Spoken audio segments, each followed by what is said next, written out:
Do you think diplomacy or war against Pakistan will work? Neither of them has worked for the last 7 decades, and there is no reason to believe that it will work in the future. Let's take diplomacy. The most powerful and influential institution in Pakistan is still the army.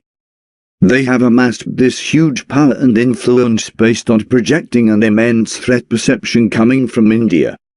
Thus any move by their politicians which can better ties between the two countries will be perceived as an existential threat by the Pakistani army and bound to be sabotaged. They need the constant drumbeat of Pakistan is in danger to justify their power, and they will not let go of it, bearing a revolution.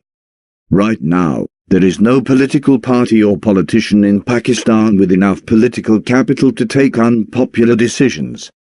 How about war? We have defeated them before and liberated Bangladesh, but that did not make things better. Rather, it only enhances that Pakistan in danger perception projected by their army and make their general population more hostile to us. Let's say we defeat them again in a war. What will we do? Absorb the country?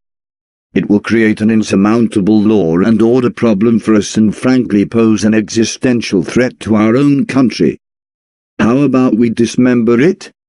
That sounds promising at first. Have smaller countries like Sindh, Balochistan and Punjab. But this balkanization will vastly increase the influence of Islamist forces and bring the threat of Al-Qaeda and ISIS right next door. It is better to have a centralized Pakistani authority dealing with danger of radical Islamists outside our borders. The only thing that can improve our ties with Pakistan is a revolution within Pakistan.